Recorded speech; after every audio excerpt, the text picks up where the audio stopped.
अस्सलाम वालेकुम नाज़रीन, मैं फ़खर आसिफ बाजवा और वेलकम करें आपको क्रिकेट दीवाने की एक स्पेशल एपिसोड। हम नई एपिसोड लेकर आए हैं, काफ़ी ज़्यादा डिस्कशन आज हम करेंगे। पाकिस्तान वेस्ट इंडीज़ की टेस्ट सीरीज खत्म हुई है, पाकिस्तान ने काफ़ी अच्छा टेस्ट मैच जीता है और वर्ल्ड टेस्ट चैंपियनशिप की फर्स्ट पोजीशन ले ली है, जो साइकिल अब चल रहा है 2 साल का। उस पर बातचीत करेंगे। इंडिया इंग्लैंड का मैच हुआ है, थर्ड टेस्ट मैच। उसमें इंग्लैंड ने काफ़ी इनिंग से शिकस्त दी है इंडिया को, और पहले तो इंडिया काफ़ी अच्छी, उसके बाद काफ़ी खुश हो रहे थे कि हमने इंग्लैंड में जाके शिकस्त दी है, लेकिन उसके बाद बिल्कुल डाउन हो गए हैं तीसरे टेस्ट मैच में। उसके बारे से बात करेंगे। और सीपीएल में पाकिस्तान की परफॉर्मेंसेज जो प्लेयर्स दे रहे हैं, कुछ प्लेयर्स काफ़ी अच्छी परफॉर्मेंस दे रहे हैं, कुछ प्लेयर काफ़ी गंदी परफॉर्मेंस भी दे रहे हैं, उसके वाले से तफसील से बात करेंगे। और साथ साथ वर्ल्ड कप पे क्या इम्पैक्ट पड़ने जा रहा है रमीज़ राजा के आने से, और जो स्क्वाड अनाउंसमेंट है वो किस तरह होने जा रही है। मेरे साथ आज उमैर भाई मौजूद हैं, तमाम तफसील से बात करेंगे उमैर भाई से। अस्सलाम वालेकुम उमैर भाई, क्या हाल चाल है? वालेकुम सलाम फ़खर। सबसे पहले तो आपको बहुत बहुत मुबारक हो, माशाल्लाह अपनी पर्सनल माइलस्टोन आपने अचीव किए। और हम सब टीम मेंबर्स की तरफ से ये भी चैनल आपका ही है, और आपने अपने चैनल में जिस तरीके से मेहनत से काम किया, और अल्लाह ताला, और सबसे बड़ी बात इन फैंस की वजह से ही हम लोग हैं, और इन फैंस ने ही हम लोगों की मेहनत को सराहा, और इसी वजह से हमें मोटिवेशन ज़्यादा मिलती है। तो आप हमें इस तरीके से ही बैक करते रहें, और ऐसे ही हम लोग आप लोगों के लिए अपनी पूरी कोशिश करते रहेंगे, क्योंकि एट टाइम थोड़ा सा हो जाता है कि अपनी पर्सनल लाइफ में से टाइम निकालना इतना आसान नहीं होता, लेकिन आप लोगों की मोटिवेशन होती है जिसकी वजह से सारी चीज़ों को साइड पे रख के हम अपने आप को अवेलेबल करते हैं। तो सबसे पहले बात कर लेते हैं पाकिस्तान वेस्ट इंडीज जो टेस्ट मैच पाकिस्तान ने जीता। काफ़ी अच्छी परफॉर्मेंस दिखाई हर एक ने, पूरी टीम ने एक अग्रेसिव क्रिकेट खेली। याद है कि 2 for 3 हो गए थे पहले दिन ही, पहले 3-4 ओवर में 3 आउट हो गए थे, 2 स्कोर भी नहीं था। उसके बाद जैसे पार्टनरशिप लगाई फवाद आलम बाबर आजम ने, उसके बाद इवन बारिश भी की वजह से दिन भी एक ज़ाया हुआ, अगले दिन भी लेट स्टार्ट हुआ, तो लग रहा था कि ड्रॉ होने की तरफ ही जा रहा है मैच। लेकिन पाकिस्तान ने रिजल्ट प्रोड्यूस करना था, क्योंकि 1-0 डाउन था, तो उनको भी था कि हमने एक मैच अब जीत के सीरीज बराबर करनी है, क्योंकि सीरीज हारे हुए काफ़ी अर्सा ही हो गया हमें वेस्ट इंडीज से भी। तो एक वो भी था। तो उसके बाद काफ़ी एग्रेसिव क्रिकेट खेली, उनको ऑल आउट किया। अब्बास ने काफ़ी अच्छी बॉलिंग की, शहीन ने इम्प्रेसिव बॉलिंग दोनों इनिंग्स में की, 10 विकेटें ली। तो फवाद की सेंचुरी, बाबर आजम की कैप्टनसी, किस तरह देखते हैं पूरा मैच? और आगे चलने वाली जो वर्ल्ड टेस्ट चैंपियनशिप का साइकिल है, उसमें क्या देखते हैं कि पाकिस्तान क्वालिफाई कर पाएगा इसमें फाइनल में, इस बार की नहीं? फ़खर, सबसे बड़ी बात मैं ये कहना चाहूँगा कि स्टार्ट में जिस तरीके से हम पहला मैच जीते, we shouldn't have lost that match. क्योंकि आप अगर देखें तो कहीं ना कहीं बाबर पे क्रिटिसिज्म हुई उनकी कैप्टनसी के ऊपर, जो, और मैं समझता हूँ कि कहीं ना कहीं जो एंड आखिरी आखिरी वो उस आवर के अंदर जो हमारा बॉलिंग की जो लाइन लेंथ थी उस पर भी थोड़ा सा क्वेश्चनेबल थे। उसके बाद उस क्रिटिसिज्म के बाद वो अपने ऊपर लेना और वापस एग्रेसिव अप्रोच के साथ सेकंड टेस्ट में आना, वो बिल्कुल जैसे आपने बात की, आते साथ ही वर्स्ट पॉसिबल स्टार्ट मिलना और वहां से टीम को अपने आप ऊपर उठाना, ये साबित करती है कि वी एज अ टीम, एक सेल्फ बिलीव अगर होती है तो कोई सी भी टीम किसी भी सिचुएशन से अपने आप को ऊपर उठा लेती है। तो कई दफा फखर क्रिटिसिज्म आपके लिए अच्छा हो जाता है। कई दफा पॉजिटिव क्रिटिसिज्म इसलिए कहते हैं कि हमेशा पॉजिटिव क्रिटिसिज्म करना चाहिए। उसमें क्या होता है कि वो चीज आपको कहीं ना कहीं बेहतर करने में वो मौका देता है। ये बात मुझे बाबर आजम की एक सबसे अच्छी बात ये लगती है कि being as a player, as a person, as a captain, वो अपने आप को एज अ लर्निंग फेज में समझते हैं। आप देखें, कई ऐसे प्लेयर कैरिड अवे कर जाते हैं कि जैसे कैप्टन समझते हैं, वो समझते हैं कि हमने जो हासिल करना था वो हम हासिल कर चुके हैं। और वो उस बंदे की एक बात, ये बात माननी पड़ेगी, वो कहते हैं कि मैं कभी भी अपनी जो परफॉर्मेंस है उससे सेटिस्फाई नहीं होता हूँ। मुझे मुझे लगता है कि मैं इससे बेहतर कर सकता हूँ। तो जब आप इस बेहतर से बेहतर की जुस्तजू में जाते हो, तो कहीं ना कहीं आपके अंदर ऐसे रिजल्ट प्रोड्यूस हो जाते हैं जो आप खुद भी अपने आप से एक्सपेक्ट नहीं कर रहे होते हो, क्योंकि आप अपने आप को चैलेंज कर रहे होते हो। ये बिल्कुल एक तरह से मुझे लगता है, मैं रमीज राजा की बात करूं, कई दफा वो भी अपने वीडियोज या व्लॉग में ये बात कहते हैं कि अपने आप को एक चैलेंज करना चाहिए। और मैं समझता हूँ कि फवाद आलम और बाबर आजम ने उस स्टेज पे अपने आप पे सेल्फ बिलीफ के साथ अपने आप को वो चैलेंज दिया कि ना तो सिर्फ अपने आप को विकेट बचा सकते हैं, अडेप्ट कर सकते हैं, बल्कि आप देखें तो उनकी जो एक 3 से ऊपर की स्ट्राइक रेट से वो उनकी एक पार्टनरशिप लगी है, उसकी वजह से भी वो मैच में बहुत, मतलब एक तो उन्होंने विकेट नहीं करने दी, दूसरा उन्होंने कंटिन्यूस स्कोर भी किए, मतलब पॉजिटिव माइंड सेट के साथ खेले थे। आते साथ बाबर आजम ने लगातार जब एक ही ओवर में 3 चौके मारे, उसके बाद से उनका मोमेंटम एक बिल्डअप हो गया था। ये चीज एक काफी अच्छी है, और ये चीज इस बात को क्रेडिट कहीं ना कहीं सरफराज को भी देना चाहिए। आपको याद होगा start of the career test के मैच में जब बाबर स्ट्रगल कर रहे थे, सरफराज ने उनके साथ 2-3 बड़े अच्छे एक सेशन लगाए थे। उन्होंने कहा था कि जैसे आप व्हाइट बॉल में एक पॉजिटिव अप्रोच रखते हो, टेस्ट मैच में भी आप उसी पॉजिटिव अप्रोच के साथ जाओ। और यही आजकल एक टेस्ट मैच, जो मॉडर्न डे टेस्ट मैच के फकर, यही बात है कि आप देखें जो एक ऑस्ट्रेलिया है या जो कि बड़ी जो न्यूजीलैंड है वो बड़ी बड़ी टीम इंग्लैंड क्यों है, क्योंकि उनका आप रन रेट देखें तब वो 4, 4.5, 5 पे ही में चला जाता है, मतलब एवरेज वो 4 के करीब से खेलते हैं। क्योंकि उसमें क्या होता है जब आप इतनी स्पीड से खेलते हैं तो एक या दो सेशन अगर आपके बुरे भी चले जाएं तो आप मैच में कमबैक बड़ी जल्दी कर सकते हैं। और यही अग्रेसिव अप्रोच हमें उसमें भी चाहिए थी, क्योंकि हम सिर्फ टीम से नहीं, अपने आप और टीम से नहीं लड़ रहे थे, हम बेसिकली मौसम से भी लड़ रहे थे। आप देखें जो दूसरा दिन है वो बिल्कुल ही वॉश आउट हो गया, जिसकी वजह से एक एड ऑन प्रेशर आ गया। लेकिन आप ये देखें कि हमारी टीम का माइंडसेट और इतना सेल्फ बिलीव इतना स्ट्रांग था, उनको पता था कि हमने किस माइंडसेट के आना है। और जो सेकंड इनिंग थी वो मेरे ख्याल में पाकिस्तान टेस्ट हिस्ट्री की one of the best inning खेली पाकिस्तान ने, स्टार्टिंग फ्रॉम द ओपनर। जो कि ओपनर आप देखें कि वो प्रेशर में आ रहे थे, कंटिन्यूसली फेलियर था, लेकिन जब उनको परफॉर्म करना चाहिए था उन्होंने T20 की तरह आपको मैच खेल के दिया, और वहां से बाकी पूरा मोमेंटम बना है। ऐसे ही है, काफी अच्छा ही। बॉलिंग में भी बात करें तो इवन अब्बास ने जो जहाँ पे 2 पे 2 आउट किए थे और फिर शाहीन ने अगले ओवर में आगे विकेट ली, वो 3 विकेटें काफी क्रूशियल थी। उससे पहले एक 60 रन की पार्टनरशिप लगी थी, अब तो ऐसे लग रहा था कि अब गेम हमारे यहाँ से निकल रही है, अब ड्रॉ होने की तरफ मैच जा रहा है। लेकिन वो 3 विकेटें जो ऊपर नीचे गिरी, उससे फिर एक बिलीफ आया कि नहीं अब हम इनको पकड़ सकते हैं, हमें मैच जीतना है और हम कर सकते हैं।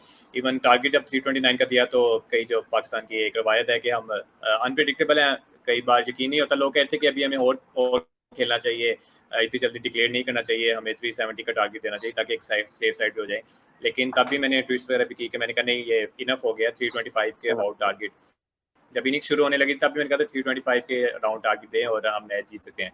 तो वही किया बाबर ने। मुझे अच्छा लगा कि जो मैं कह रहा था, जो पिछले टेस्ट में मिसिंग लग रहा था कि एग्रेसिव मिसिंग अप्रोच लग उस रहा तरह था। नहीं थी लास्ट ओवर में, फील्डिंग उस तरह नहीं हुई, बॉलिंग उस तरह उन्होंने की, तो टेल से स्कोर चेस करवा दिया था। तो वो मुझे काफ़ी अच्छा लगा कि जो माइंडसेट था इवन बाबर का और मिसबा का भी, वो काफ़ी बेहतरीन लगा। और वो माइंडसेट एक हावी हो जाता है आपकी ओपोजिशन पर भी, ओपोजिशन को भी लग रहा है कि आप ये एग्रेसिव माइंडसेट के साथ आ रहे हैं, तो वो डिफेंसिव चले जाते हैं, और डिफेंसिव जब टीम जाती है तो फिर गलतियां होने का चांस ज़्यादा होता है। और वही हुआ फिर वेस्ट इंडीज़ के साथ, जो हमारे साथ फर्स्ट टेस्ट था वो वेस्ट इंडीज़ का सेकंड टेस्ट में हुआ, और उनकी विकेटें गिरती रही और हमने काफ़ी अच्छा मैच जीत लिया। और शाहीन को हमें काफ़ी, हम भी थोड़ा बहुत कर रहे थे और काफ़ी अरसे से वो भी डाउन होते हुए उनकी लग रही थी कि अब उनको वर्कलोड ज़्यादा हो गया, उनसे परफॉर्मेंस नहीं हो रही, ओल्ड बॉल से स्पेशली वो उस तरह बॉल नहीं कर पा रहे। लेकिन इस मैच में ओल्ड बॉल से भी जो विकेटें वगैरह लिया उन्होंने, तो काफ़ी खुशाइंद है हमारे लिए। अगले आने वाली अब सीरीज़ भी हमारी तमाम एशिया में है, और काफ़ी आसान सीरीज़ ही कह सकते हैं, क्योंकि होम पे हमारी टीमों ने आना है, और जो वे सीरीज़ हैं वो श्रीलंका और बांग्लादेश की हैं। तो जीत कर हमारे पास अब चांस है कि हम वर्ल्ड टेस्ट चैंपियनशिप के फाइनल तक क्वालिफाई कर सकते हैं। फिलहाल हम फर्स्ट पोजीशन में मौजूद हैं 4 टीमों में से, सेकंड पर है वेस्ट इंडीज़, थर्ड पर है इंडिया और इंग्लैंड। तो काफ़ी अच्छा चांस है कि इस बार हम क्वालिफाई कर सकते हैं फाइनल के लिए। जी बिल्कुल फ़खर, आपने बिल्कुल सही बात की कि इस दफ़ा की जो टेस्ट चैंपियनशिप है, क्योंकि जो मुश्किल दौरे थे वो हमने पिछले इसमें कर लिए हैं। अब जितनी भी ऐसी टीम्स हैं वो हमारे पास आके खेलेंगी, और जो अवे टीम्स भी हैं वहाँ पे भी उनको हम अच्छा खेलते हैं। तो इस वक्त पाकिस्तान और स्टार्ट भी हमें अच्छा मिल गया, तो हमारे पास बहुत अच्छा चांस है कि हम इस दफ़ा टेस्ट वर्ल्ड चैंपियनशिप में फाइनल के लिए क्वालिफाई करें, और मुझे उम्मीद है कि हम इंशाल्लाह करेंगे भी। जहाँ तक बात है, मैं भी थोड़ा सा ऐड कर दूँ, आपने काफ़ी डिटेल में बात की है बॉलर्स की। अच्छा, अब्बास का टीम में होना नो डाउट, बहुत सारे लोग कहते हैं कि उनकी पेस एक थोड़ा सा पेस कम है, कहीं ना कहीं मसला करते हैं। लेकिन अब एक चीज है, चाहे पेस कम भी है, अगर आप ये देखें कि वो चैनल टू चैनल बॉल करते हैं, एक एंड पे प्रेशर क्रिएट रखते हैं डॉट बॉल्स का। उससे क्या फायदा होता है कि जो सेकंड एंड पे शाहीन शाह अफरीदी और हसन अली जैसे बॉलर्स हैं वो उस प्रेशर को एक्सट्रैक्ट करने में माहिर है। ये एक तरह से मैं समझता हूँ कि बहुत अरसे बाद गोल्डन एक पीरियड आया है हमारे पास बॉलिंग का, कि जिसके अंदर दो एक क्लास बॉलर आपके पास हैं, एक हसन अली और शाहीन शाह अफरीदी के मुंह पे, जो कि जिनकी एवरेज है मतलब 5 विकेट लेने की हर तीसरे मैच पे, मतलब हर तीसरे मैच में वो एवरेज के तौर पे वो 5 विकेट लेना जानते हैं। तो इस वक्त अगर आप देखें तो टेस्ट मैच में जो 37 विकेट के साथ शाहीन शाह अफरीदी नंबर पहले पे हैं, और 32 विकेट के साथ सेकंड पे हैं। और फिफ्थ में अगर आप वो देखेंगे, जो हसन अली के सिम इस साल 4 उनके 5 आउट हो चुके हैं और शाहीन शाह अफरीदी के 2। तो मैं समझता हूँ कि जितनी रिदम में और जितने फॉर्म में हमारे दोनों एस बॉलर नजर आ रहे हैं, कहीं ना कहीं अब्बास कॉम्प्लीमेंट उन्हें काफी करते हैं। तो जो मुझे इस दफा और इन ऑन आउट कहीं ना कहीं फ़हीम अशरफ को भी हमें डिस्कस करना चाहिए कि वो जिस तरह उन्होंने ब्रेथवेट की उन्होंने वो बोल्ड किया, क्योंकि सबसे मुश्किल बैट्समैन है, वो हमेशा फंस के खेलता है। और वो उसका मैंने एक बयान अभी रिसेंटली सुना था कि वो फवाद आलम को काफी प्रेज किया उसने। तो उनके अंदर मुझे वो टेक्निकल साउंड प्लेयर लगता है जो एक लंबा खेल सकता है। तो मैं समझता हूँ कि हमारी बॉलिंग काफी हद तक सेटल डाउन हो गई है। अगर हम अवे सीरीज की बात करते हैं और अगर फर्ज करें हम ऐसी स्पिन विकेट की बात करेंगे तो हमारे पास नुमान अली और यासिर शाह मौजूद है, तो हम कहीं ना कहीं हमारी इस वक्त जो टेस्ट मैच की बॉलिंग है वो काफी हद तक स्टेबल हो गई है। शाहीन शाह अफरीदी जिस तरीके से स्टार्ट में प्रेशर करे थे, और अब अच्छा एक चीज है फखर, हमें ये बात कहना चाहिए थोड़ा सा, कई हम लोग एज अ कॉम इम्पेशेंट हो गए, मैं कई दफा कहता हूँ। आप ये देखेंगे जब हसन अली डिफिकल्ट टाइम में थे तो जो अच्छी मतलब जो कौमें होती हैं वो अपने हीरोज को बैक करती हैं, लेकिन हम, वही बात है, हर इंसान की पर्सनल लाइफ भी होती है, हम पर्सनल लाइफ को लेके क्रिटिसाइज करते हैं टिकटॉक और उस पे। कहीं ना कहीं शाहीन शाह अफरीदी को कि जिनके अंदर एरोगेंस आ गई है, वो अब बहुत ज्यादा ओवर ओवर रिएक्ट करने लग गए हैं, इस वजह से उनको विकेट्स नहीं मिल रही, उनका फोकस आउट हो गया है।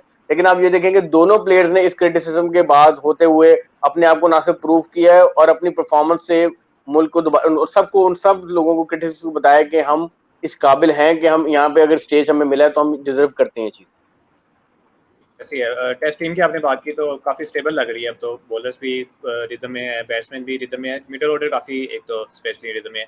टॉप ऑर्डर का एक थोड़ा सा इशू है, उसको देखते हैं अब। वो भी बाबर ने भी बताया कि वे सीरीज में तो टॉप ऑर्डर का वैसे ही काफ़ी मुश्किल पेश आती है उनको खेलने में। ओपनर्स आपने न्यू बॉल को फेस करना होता है और वेस्ट सीरीज में ड्यूक्स बॉल वैसे ही काफ़ी ज़्यादा स्विंग करती हैं।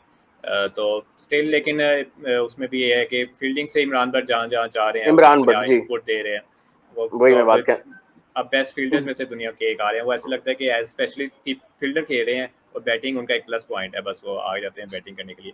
तो अब ये देखना पड़ेगा, लेकिन अब आबिद अली को ही परफॉर्म करना पड़ेगा टीम में रहने के लिए, क्योंकि अब डोमेस्टिक से भी अब फर्स्ट क्लास सीजन आ रहा है तो उसमें भी ओपनर्स की परफॉर्मेंस देखेंगे सेलेक्टर यकीनन। और शान मसूद भी काफ़ी अच्छी फर्स्ट क्लास पे लिस्ट ए का टूर्नामेंट खेले हैं, हर जगह PSL में परफॉर्मेंस दी, KPL में परफॉर्मेंस दी। तो अब देखना पड़ेगा ओपनर्स की, अगर हमारी स्लॉट कंफर्म हो जाती हैं और अच्छे ओपनर्स मिल जाते हैं तो ये टेस्ट टीम अब जीतने की अहलियत रखती है, कोई भी सीरीज़ वगैरह और world test championship even. Pakistan के की होगी बात। अब थोड़ा इंडिया इंग्लैंड की भी टेस्ट सीरीज़ अब ख़त्म हुई है, तीसरा टेस्ट खत्म हुआ है, टेस्ट सीरीज बाकी है, 2 टेस्ट मैच है, 1-1 से बराबर हो गई है। तो इंडिया की परफॉर्मेंस, एक मैच जीत कर आ रहे थे, वो काफ़ी आउटस्टैंडिंग, उन्होंने इंडिया को हराया पिछला लॉर्ड्स में मैच।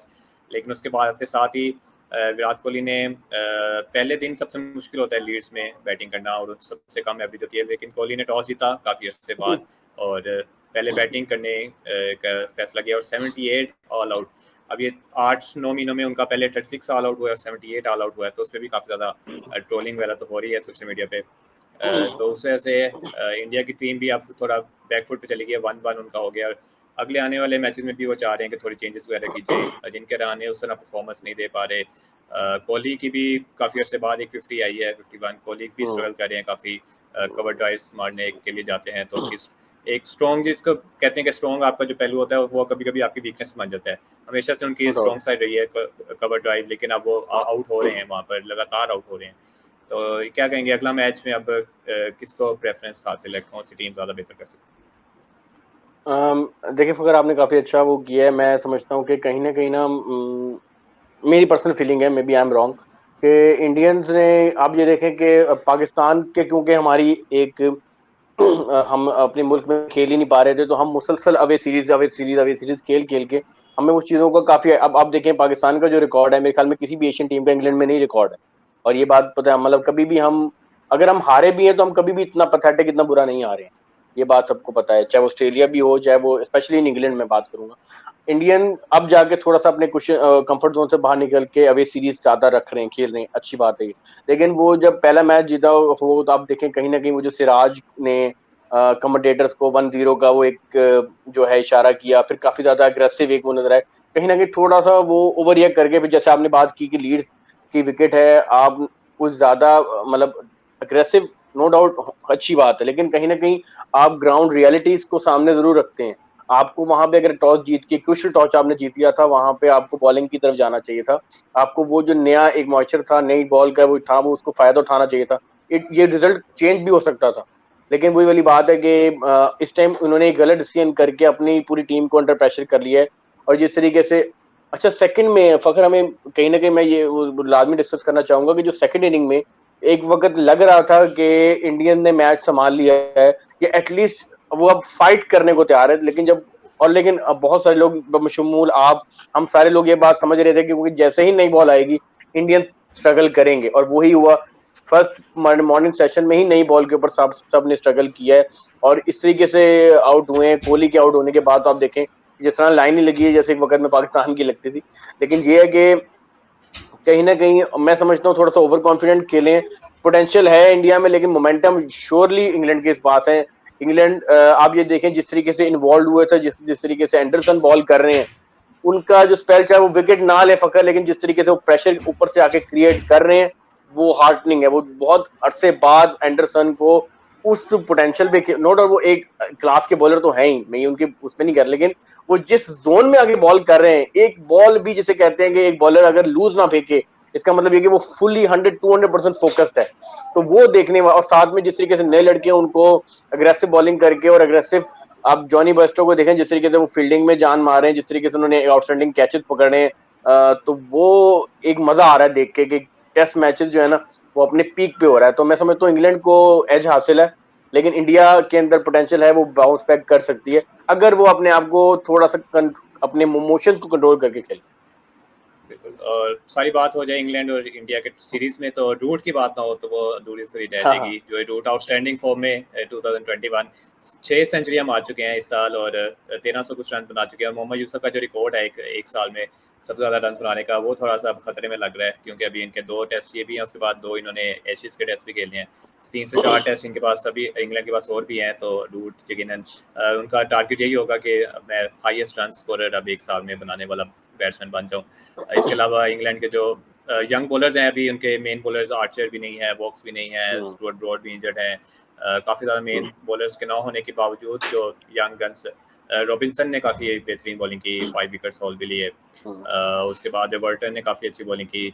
तो अब इंग्लैंड की टीम भी काफ़ी स्ट्रॉन्ग लग रही है और इंडिया में भी यकीनन पोटेंशियल है कि वो बाउंस बैक कर सकते हैं अगले मैच में। चलते हैं थोड़ा सा आगे, सीपीएल की बात कर लेते हैं। सीपीएल के मैचेस स्टार्ट हो चुके हैं, 5-6 मैच हो चुके हैं। टॉप विकेट टेकर्स में मोहम्मद आमिर सबसे टॉप पर हैं। काफ़ी उन पर भी क्रिटिसिज्म हो रहा था पिछले साल से हम देखते हैं। तो नेशनल T20 में भी कप जो हुआ था उसमें फ्लॉप रहे, उसके बाद LPL हुआ उसमें फ्लॉप रहे, उसके बाद T10 लीग में फ्लॉप हुए, PSL में फ्लॉप हुए, 100 लीग में फ्लॉप हुए। तो राइट ऑफ कर दिया हुआ था तकरीबन सालों ने ही, और अब आ जाके उन्होंने 3 मैचों में लगातार अच्छी परफॉर्मेंस दी है और 6 विकेटों के साथ अभी तक टॉप विकेट टेकर है। इसके अलावा हाईएस्ट सिक्सेस की बात की जाए तो आजम खान इस वक्त टॉप पर बैठे हुए हैं। तो दोनों पाकिस्तानी इस वक्त बैटिंग चार्ट्स में भी और बॉलिंग चार्ट्स में भी टॉप पर नजर आ रहे हैं। तो क्या लगता है आगे इस परफॉर्मेंस का थोड़ा इम्पैक्ट पड़ेगा हमारा T20 यार फकर आप वो भूल गए, मार खाने में भी तो हम टॉप पे आए हैं। वहाब रियाज ने 3 ओवर में 61 रन दे के जो एक रिकॉर्ड बनाया है हम हर जगह टॉप पे। कुछ काफी अच्छी कर रहे हैं, कुछ काफी बुरी कर रहे हैं। इवन शोएब अली का देख लें, पहले मैच में 12 पे 2, दूसरे मैच में 12 पे 5, और हफीज भी काफी स्ट्रगल कर रहे हैं शुरू में, लेकिन वो बॉलिंग से इनपुट दे रहे हैं अपनी कहीं ना कहीं। तो हफीज का अगर आप देखें 31 बॉलों में 38 रन, मतलब अगर आप देखें तो इसने सीनियर प्लेयर से ओबियसली इससे बेहतर एक्सपेक्टेशन है, लेकिन एटलीस्ट हमें ये भी समझना चाहिए कि हफीज काफी अच्छा वो हो गया है कि वो एक बैड पैच से गुजर रहे हैं। लेकिन वो आप वाली बात है कि हफीज कहीं ना कहीं अपनी बॉलिंग में एकदम से परफॉर्म करना शुरू हो गए। आई होप सो कि लाहौर कलंदर वाले देख रहे हैं और स्पेशली हमारे जो कैप्टन सोहेल अख्तर हैं वो भी इस चीज को देख रहे होंगे कि सही एक हफीज साहब बॉल भी करा लेते हैं और 4 ओवर कराने की अहलियत रखते हैं। तो कहीं तो मेरे ख्याल में बिल्कुल आपने सही कहा कि मिक्स एंड मैचेस वाली अभी सिचुएशन है। मोहम्मद आमिर का मैं समझता हूँ कि उन्होंने जिस तरीके से इस टूर्नामेंट में बाद बॉल की है वो काफी अच्छा है, हार्डनिंग टू सी, क्योंकि आप ये देखें कि आमिर जिस लेवल के बॉलर हैं उनको एक तरह से उनकी जो पेस करने के बाद लोग बिल्कुल ही राइट ऑफ कर रहे हैं। अगर आप भी उनके PSL में भी देखें जिस तरीके से मुल्तान सुल्तान में जो रायली रूसो उनको आगे बढ़ बढ़ के खेल रहे थे एज मतलब बिल्कुल मीडियम पेसर के तौर पे उनको ले रहे थे, तो कहीं ना कहीं उनको ये धाक वापस लेके आनी थी और मेरे ख्याल में मुझे अच्छा लगा उनको कि उनको वापस आए। वहाब रियाज का अगर आप देखें तो उनकी एक हिस्ट्री रही है कि वो जब मार खाने पे आते हैं तो फिर वो इतने दरिया दिल हो जाते हैं कि फिर वो कहते हैं कि आज बैट्समैन का दिन है, आज मैं बॉल सिर्फ फेंकूंगा और मैं कुछ नहीं करूंगा। तो आप देखेंगे उनके पास इस तरह के कई रिकॉर्ड मौजूद हैं। तो और यही क्रिटिसिज्म कहीं ना कहीं वहां पे होता है कि कंसिस्टेंसी का एक इशू है उनके पास। हाँ, अनटिल एंड अनलेस के बॉल को रिवर्स स्विंग मिले फिर वहां पे डेंजरस हो जाते हैं। जिस तरीके से उनकी यूएई में परफॉर्मेंसेस हैं वो all over the world, even के पाकिस्तान में भी उस तरीके से परफॉर्मेंसेस निकल के नहीं आती। अगर आप PSL लेग भी वहां का देखें तो वो बहुत एक्सपेंसिव है, जिसके अंदर उनको काफी मार पड़ी है। तो मैं समझता हूँ कि वहाब को भी देखना चाहिए, क्योंकि अब बिल्कुल वर्ल्ड कप कॉर्नर पे है और ये सीपीएल इसलिए भी इम्पोर्टेंट है खासतौर पे कुछ ऐसे प्लेयर्स के लिए जो कि वहाँ खेल रहे हैं। आजम खान एक मुझे अच्छा लगा है, वो भी वाली बात है कि मिक्सड पीसेस के अंदर वाली बात है। हैदर हैदर की थोड़ी सी मुझे स्टिल नो डाउट बहुत पोटेंशियल है वहाँ पे। इयन बिशप ने भी उनको उनकी पोटेंशियल को सराहा है, लेकिन वही वाली बात है कि अब वो उस प्लेयर के ऊपर है कि वो अपने पोटेंशियल को किस तरीके से कंसिस्टेंसी में बदलता है, क्योंकि इंटरनेशनल लेवल पे फकर कंसिस्टेंसी बड़ा इंपॉर्टेंट होता है। क्योंकि जैसे कि अभी आपने इंग्लैंड की हम बात कर रहे थे कि इंग्लैंड अपने एस बॉलर्स के बिना खेल रहा है, तो उनके पास इतने ज्यादा अवेलेबल ऑप्शंस हैं कि वो अपने बॉलर्स के बिना भी इंडिया जैसी स्ट्रॉन्ग टीम को इस एक इनिंग्स से शिकस्त दे रहा है। तो ये डेप्थ होनी चाहिए आजकल मॉडर्न क्रिकेट में। ये एक चीज है कि आपके पास पहले एक दो प्लेयर्स बेंच स्ट्रॉन्ग करते थे, अब पूरी पूरी टीम बेंच स्ट्रॉन्ग कर रही है। मतलब आपके पास एटलीस्ट दो टीम ऐसी बनी हुई है कि अगर एक पूरी टीम ना भी अवेलेबल हो फिर भी आप मैच जीत सकते हैं, और ये इंग्लैंड ने करके दिखाया है हमारे खिलाफ भी वनडे में, जब उन्होंने बिल्कुल नई नई टीम थी, और उसके बाद अब इंडिया में भी ऐसे ही।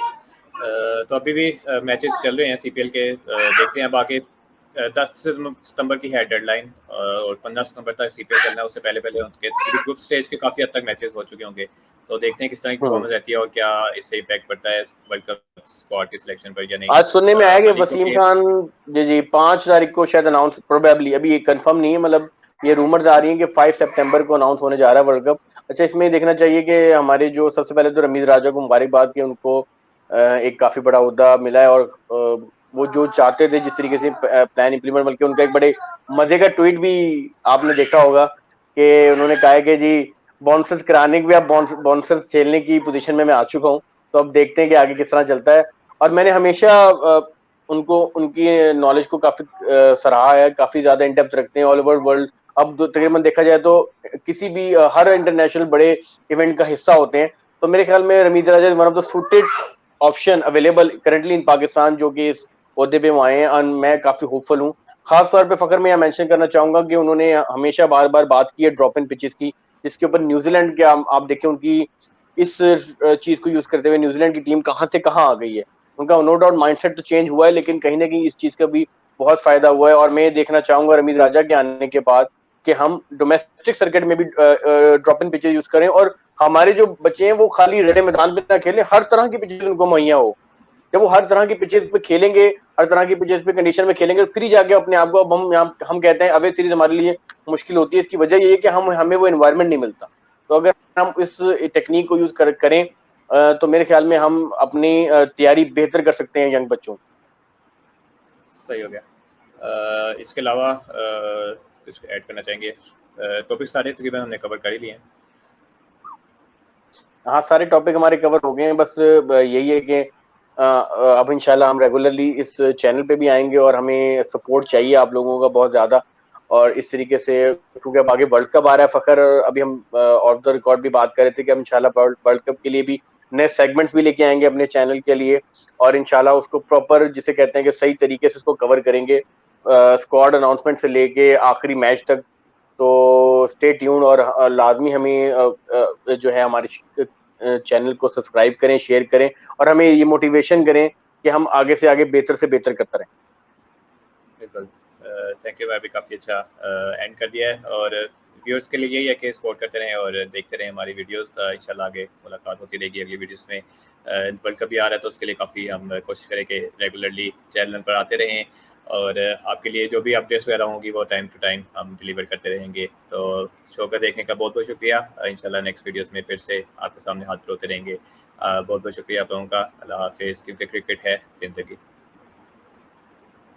थैंक यू, अल्लाह हाफिज़।